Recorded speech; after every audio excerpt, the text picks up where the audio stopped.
401k advisors want to build a scalable practice, but aren't always sure what to do next. Welcome to Outcomes, the podcast designed to help advisors think, make decisions, and cast a vision to create a business for the future.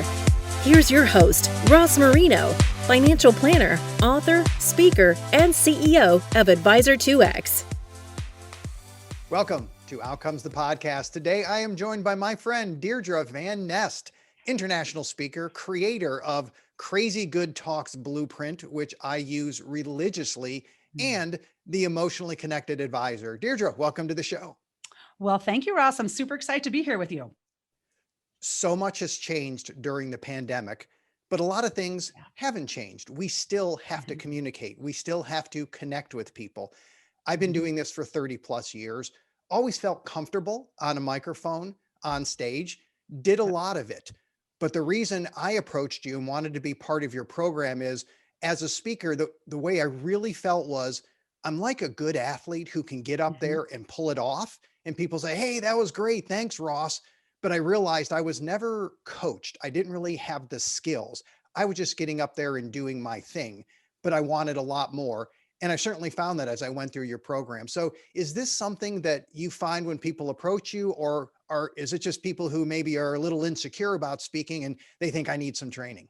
Yeah, that's a great question. So here's the thing. If you're listening to us today and you are what I call talented but not trained, you will pick up some tips that you can use right away. So a lot of my clients, Ross, a lot of the audiences I speak to are in that talented but not trained category, and they're blown away by some of the strategies they get because it's things they haven't heard before. But I also do have clients and speak to audiences where people are like, I'm afraid. I'm afraid to speak, or I'm not that comfortable, or I don't really know what to say.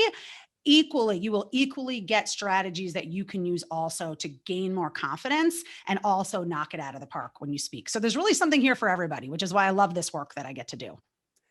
Let's dive into the blueprint a little bit. For a lot of guests, I want to ask the whys and some of the obstacles, but the technical expertise that you bring with the blueprint, some of it where it's just like the donk on the head where you think, right, that's exactly what I need to be thinking. Yeah. And I remember you talking about whenever you're approaching writing something to present, you have to start here.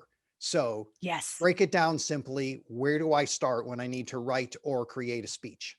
Okay. So here's the thing. You said something, I wanted to back up just one second, because you said something magical there that your listeners might not actually get if they're not listening for it. You said, if you need to write a speech, and I really come from the school of thought that you want to write your speeches before you speak your speeches, right? I am not of the school of thought of just getting up and winging it.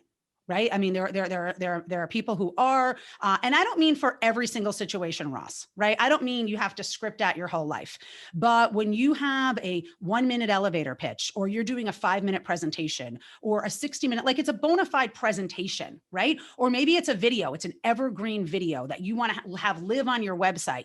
You absolutely want to write that out and script it in advance. And here's why. First of all, most people, when they speak from the heart, don't sound good. I hate to say that, right? I mean, most people ramble and don't make a clear point. So I don't really want to hear from your unscripted heart, quite honestly, in a situation that calls for a little more structure. And there's this misnomer, Ross, that writing it out means you're not speaking from the heart. Well, whose heart is writing? Yours. Okay. So writing it out is still speaking from the heart, but what happens is you're getting rid of all the junk that doesn't need to be in there. There's this great quote by author Joan Didion that says, I don't know what I think until I write it.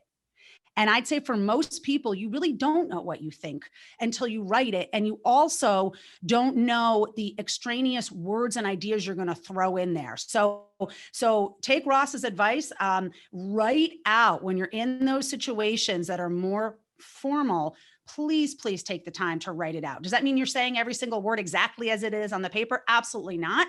But it generally means you're going to get rid of the fluff and you're going to have a clear through line. It's just going to make your words and your heart sound more cohesive. And the way that you make a written piece of content sound natural is through practice.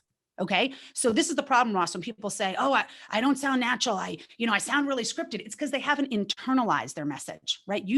I've had you do this where I'm like, memorize, internalize.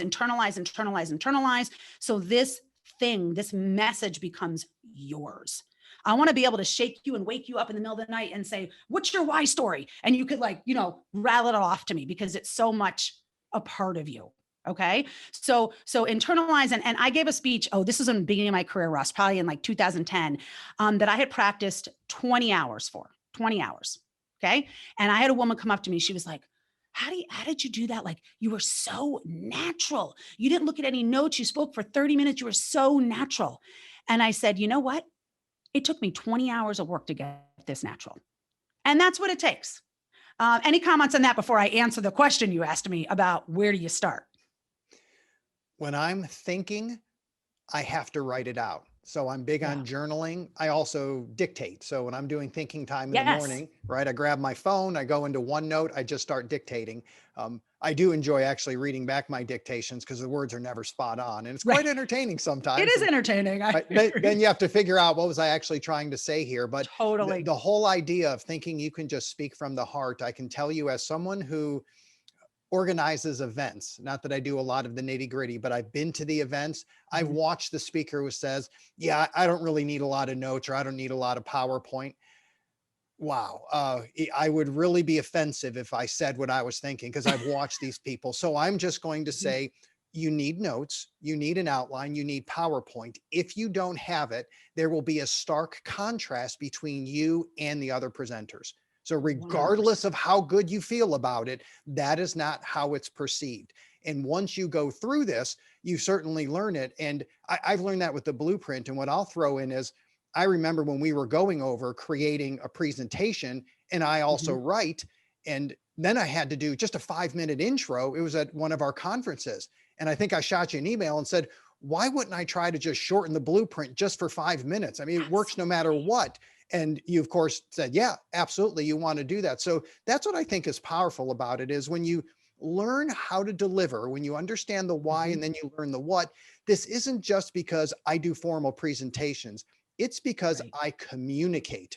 So that's why I think I joked with you. It shouldn't be crazy good talks. It should be crazy good communication, because it's way beyond just talking. But I think it really matters. So it certainly resonated with me.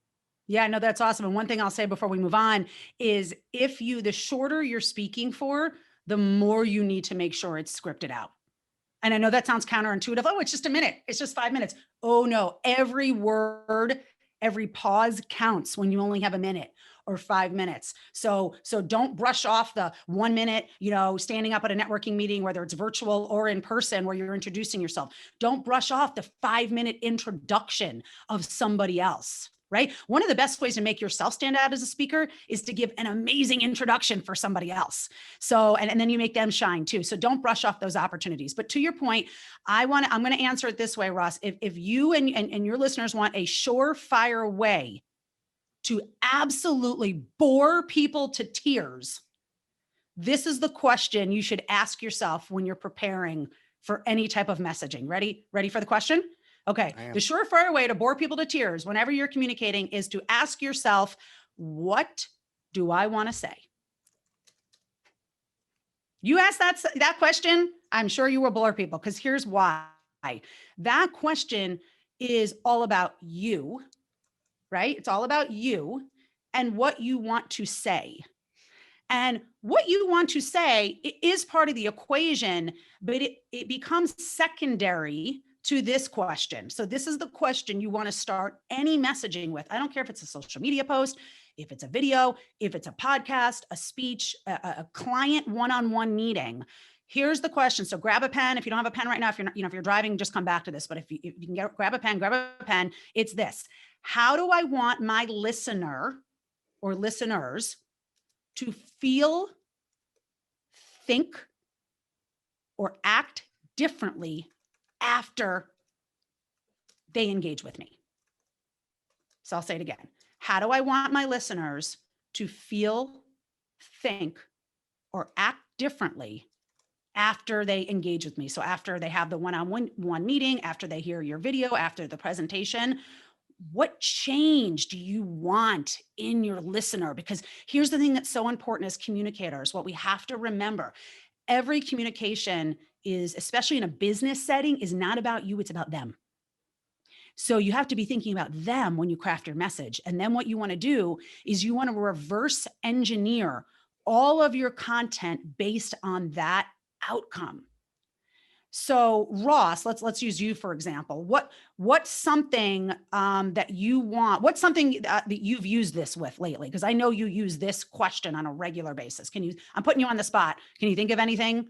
I mean, maybe even today, the podcast. I don't know. Absolutely. The podcast is really simple to me. And this is what I explain to people who are guests who aren't professional speakers like you. Mm-hmm. So we have these long prep calls and we go over it. But what I explain to them is that the entire podcast is for one reason, and that's for advisors to learn things that will help them build and manage their practice.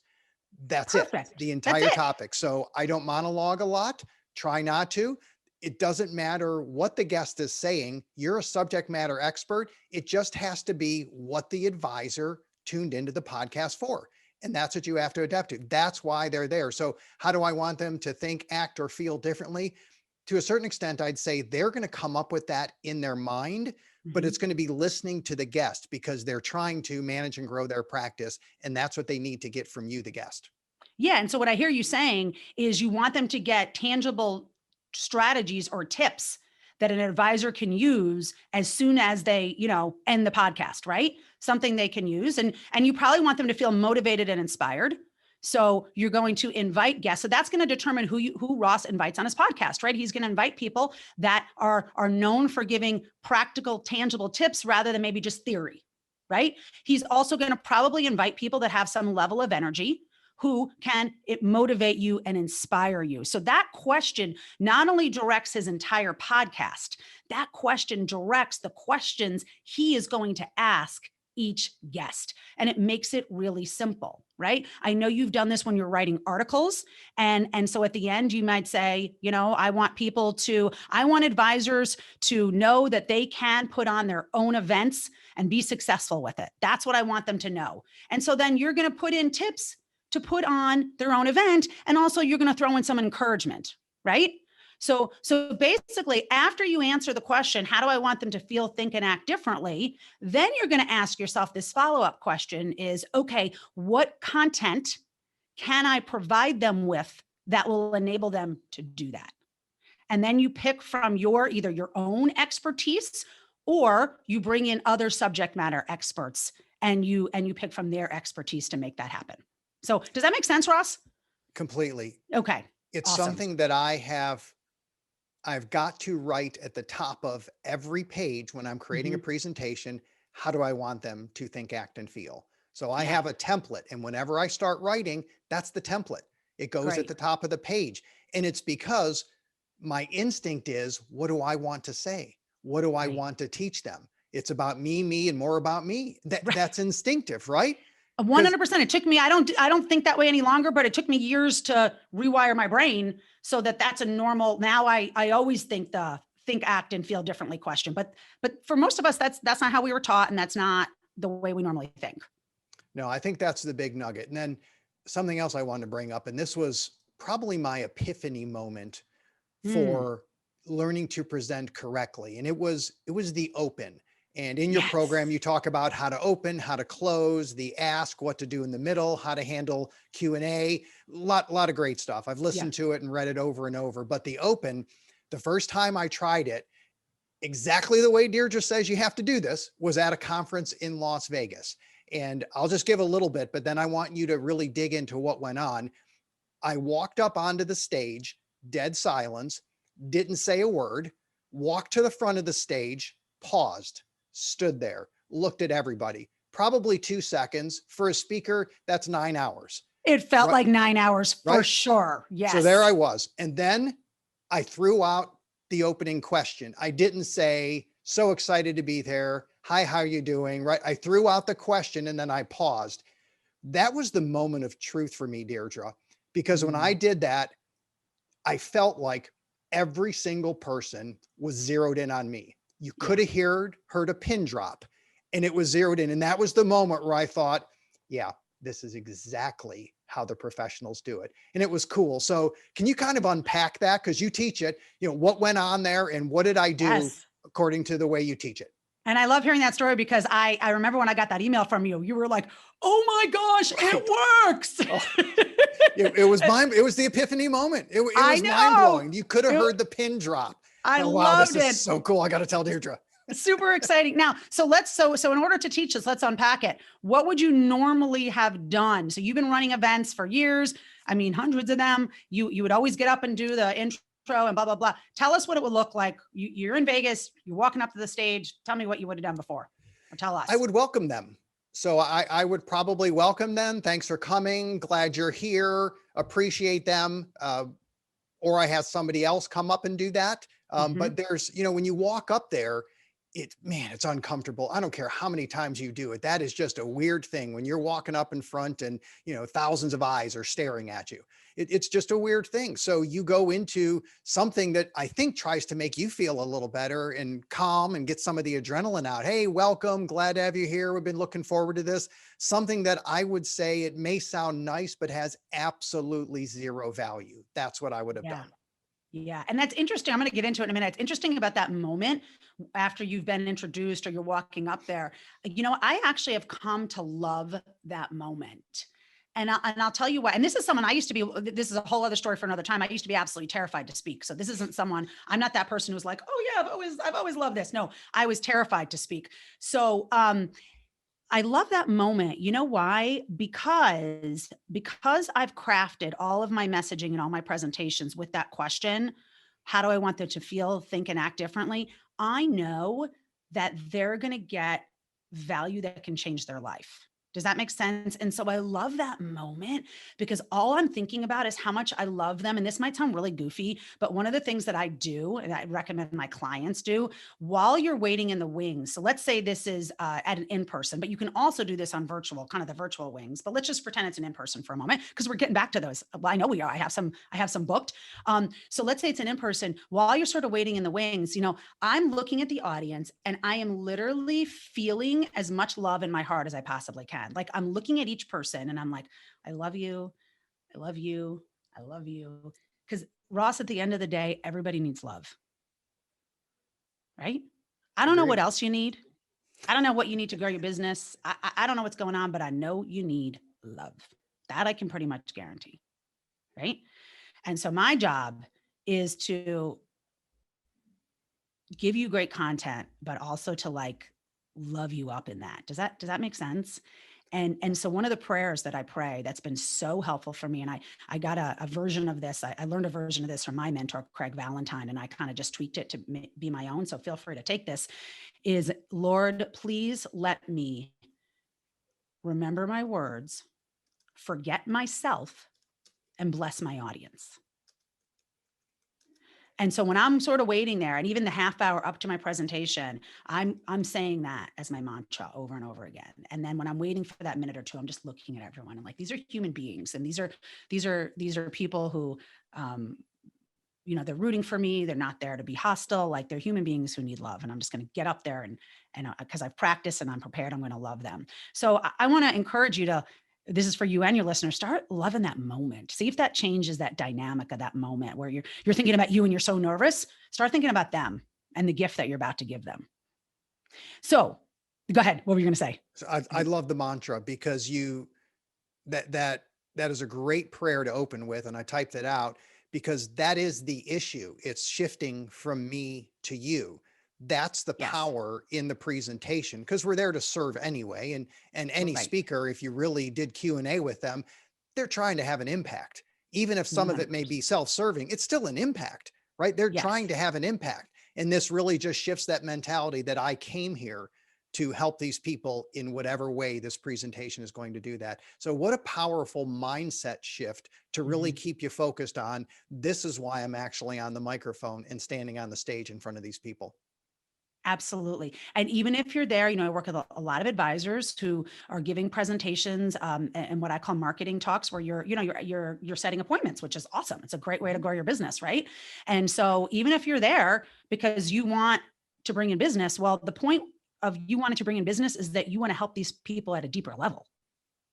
Right? Does that make sense? I mean, I rarely, in fact, I don't think in all my years working in this industry, I've ever met an advisor at a conference or had them as my client who wasn't very heart-centered. Yes, they want to have a thriving business. Yes, they want to earn a great income from their family. But at the heart of that is you, if you're listening, care and love people, right?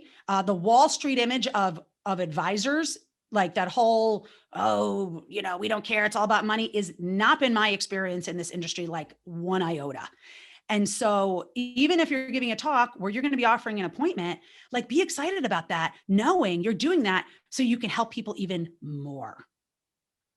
Right? Okay, cool. So let's talk about that opening, what Ross did, what I told Ross that I'm now going to share with you. So what most people do when they take the stage, okay, again, virtual, video, in person, whatever the stage is they'll do something that we call the unpleasant pleasantries.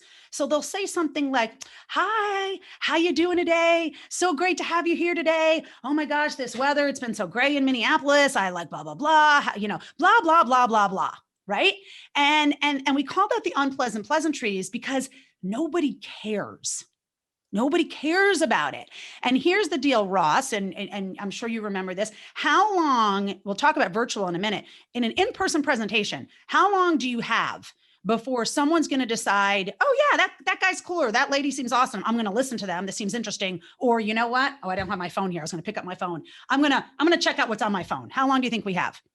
I'm going to go seconds, single digit. Second single digit. Exactly. It's like 5 to 30 seconds.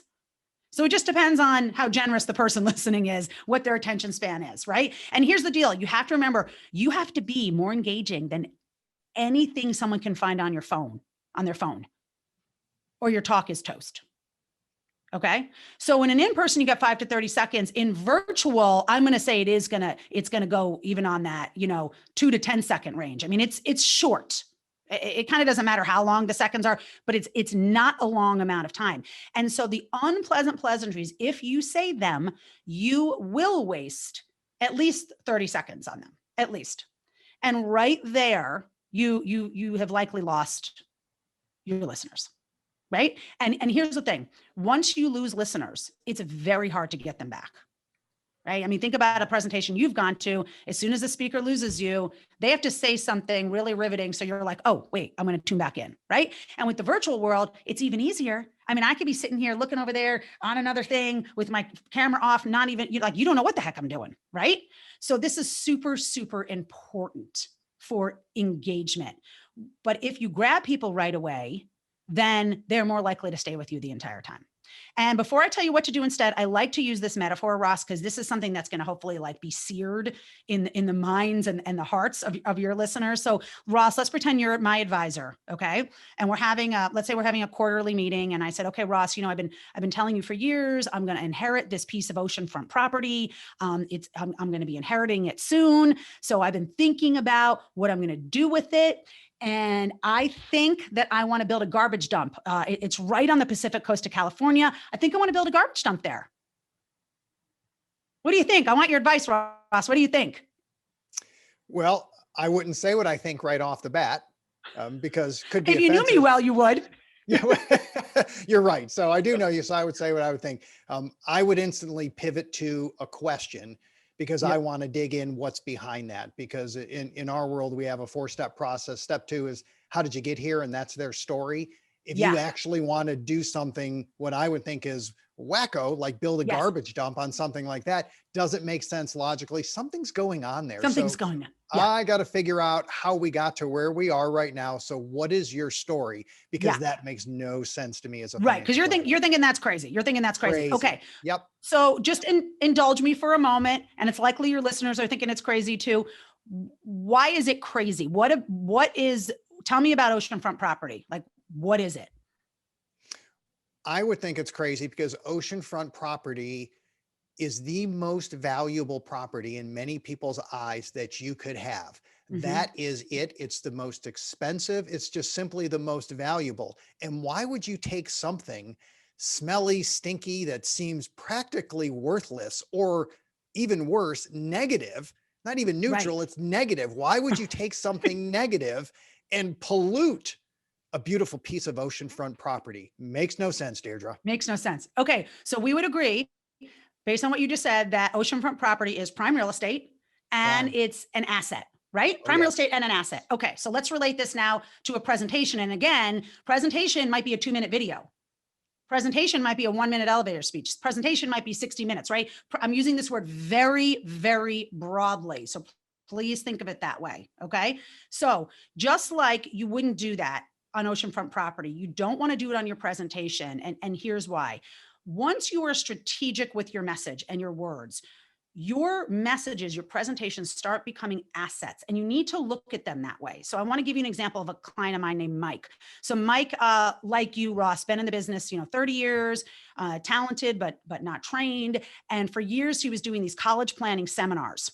And so back in about 2011, he came to me and he said, I've been doing these college planning seminars and I just am not sure they're moving the needle. Like, I don't know that these are worthwhile any longer because I'm only getting a few clients a year, and he would do 9 a year and only get a few clients a year.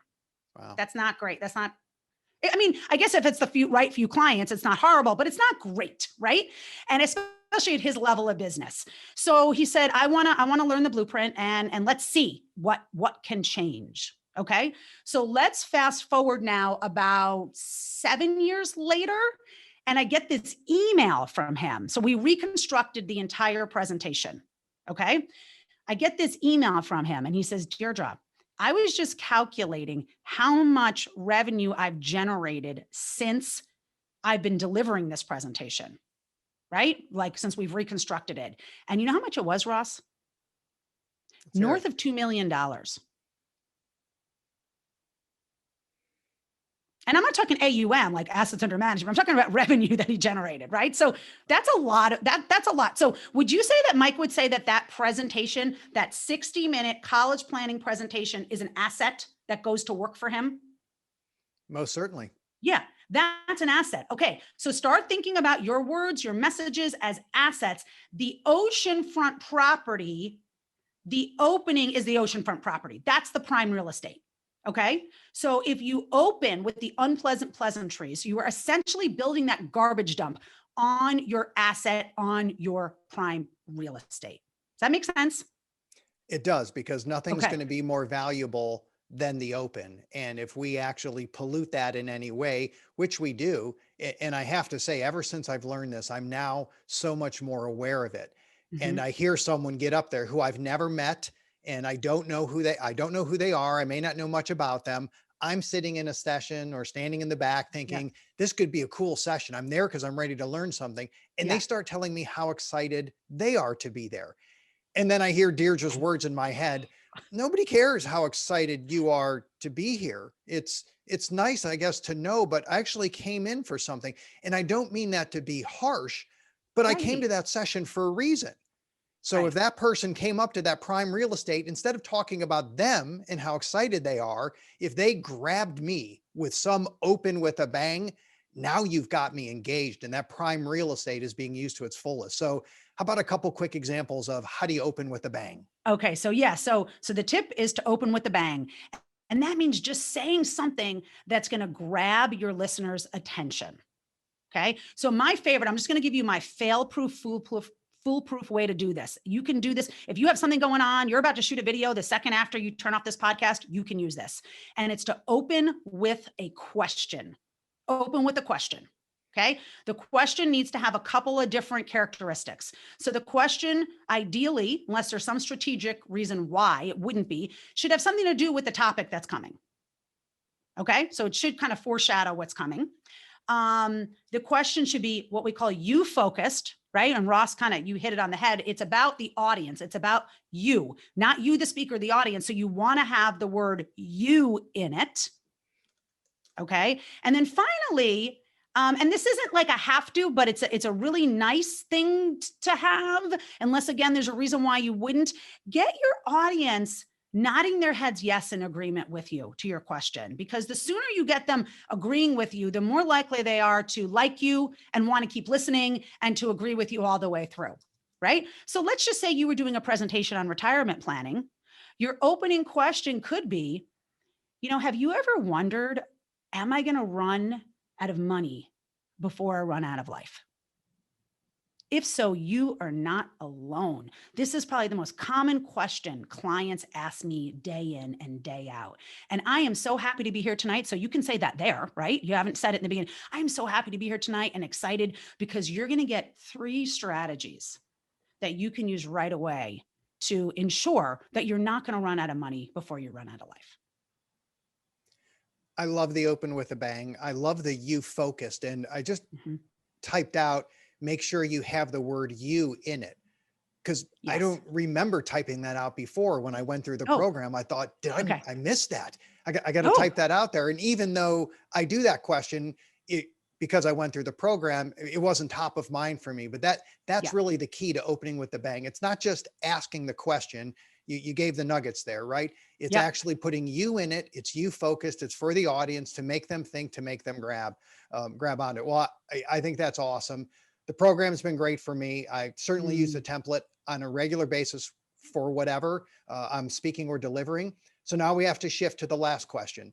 Yes. And that, of course, it's the magic wand question. This is the Disney certified magic wand that I have taken from my daughters temporarily. I'm sure they want it back eventually. And they assured me there's power in it. When your daughter in the tutu says, this is my magic wand, believe it. Believe it. She doesn't wear a tutu anymore, but I still believe it. So if I gave it to you and you could wave it, what's one thing you would change in the world, Deirdre? Yeah. If I could wave a magic wand, every human being alive would love themselves as much as God loves them. That would be powerful, and you need a wand for that for sure. Yeah. If we did that, if people knew how precious they are and how treasured they are by God, I think we wouldn't have war. I think we likely could solve poverty. I think the world would be a totally different place. I guess it would be heaven, right? That's what I would want. Great way to end, because everybody needs love. Thank you, Deirdre, for being on the show. Thank you, Ross. Thank you for listening to Outcomes. Subscribe now to be notified when new episodes become available. The information covered and posted represents the views and opinions of the guest and does not necessarily represent the views or opinions of Advisor 2X. The content has been made available for informational and educational purposes only.